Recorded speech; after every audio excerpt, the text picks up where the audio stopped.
გაგიკვირდებათ და თითქმის 4 წელიწადია უკვე უკრაინაში მიმდინარეობს ომი. რუსეთი წინ ვერ მიდის და ბუქსაობს ერთ ადგილზე.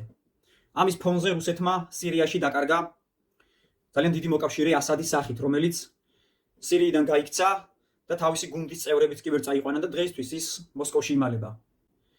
პუტინმა დაკარგა თითქმის ვენესუელა და მადურო, რომელიც ეხვეწება პუტინს, მაგრამ ვერაფერს ვერ აკეთებს და დღე-დღეზე უკვე მადურო გაიქცევა ვენესუელიდან და განთავისუფლდება კიდევ ერთი დიქტატორისგან თავისუფალი საზოგადოება. ამის ფონზე წლების წინ ყარაბაღში დასრულდა რამდენიმე 10 წლიანი ომი აზერბაიჯანსა და სომხეთს შორის და რუსეთს ყველანაირი მანიპულაციის საშუალება მოესპო აი ამ რეგიონში. მოლდოვაში ბოლო 2 წელიწადში პროევროპულმა კანდიდატმა მაია სანდუმ გაიმარჯვა და იქაც რუსული გავლენა დამარცხდა. სხვათა შორის მოლდოვა დღეისთვის DST-შიც იმყოფება და ევროკავშირის კანდიდატი წევრი სახელმწიფოც არის. ერთი მეორეს არ უშლის ხელს და პირიქით ევროკავშირი აძლევს საშუალებას ნებისმიერ ქვეყანას, რომ მის მეზობელთან და მტრულად განწყობილ სახელმწიფოსთან ჰქონდეს ნორმალური ურთიერთობა და სტაბილური ვითარება შეინარჩუნოს. ის პროპაგანდა, რომელიც საქართველოში ტრიალებს, რომ თურმე ივანიშვილი და მისი ბანდა განსაზღვრავს ამ ქვეყანაში მშვიდობას, ეს თავიდან ბოლომდე არის ტყუილი და ამას მოწმობს როგორც სომხეთში არსებული სიმშვიდე, სადაც დაისადგურა მართლაც სტაბილურობამ და განვითარების გზაზე დადგა სომხეთი და ის ისწრაფვის ევროკავშირისკენ და ამერიკასთან გააფორმეს სტრატეგიული ხელშეკრულება. ამასთანავე, როგორც წერან თქვი, მოლდოვა არის წევრობის კანდიდატი ქვეყანა ევროკავშირში გაწევრიანებისა და იქ არ დაწყებულა ომი, იქ არ დაწყებულა დაძაბულობა.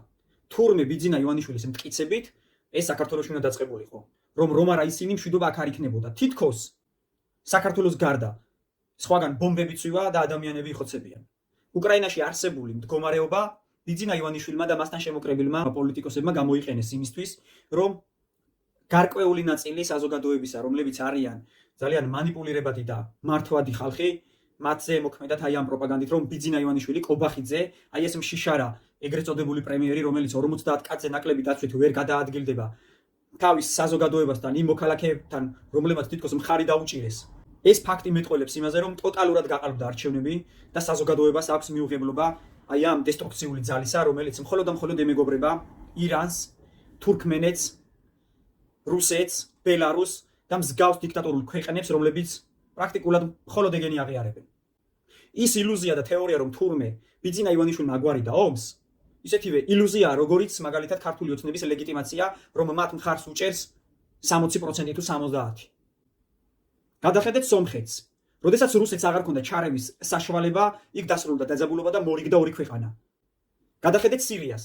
როდესაც რუსეთს აღარ ჰქონდა გავლენის საშუალება, ბაშარ ასადზე და ასადი გაიქცა, სირიაში სიტუაცია დასტაბილურდა და თურქეთში გახიზნული მილიონობით ლტოლვილი დაბრუნდა სახლებში და დაიწყეს უკვე ქვეყნის ერთადმშენებლობა.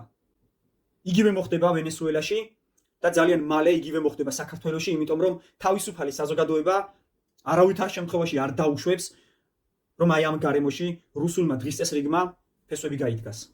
ეს აუცილებლად დასრულდება და ამის შემქმნელები აუცილებლად დაისჯებიან.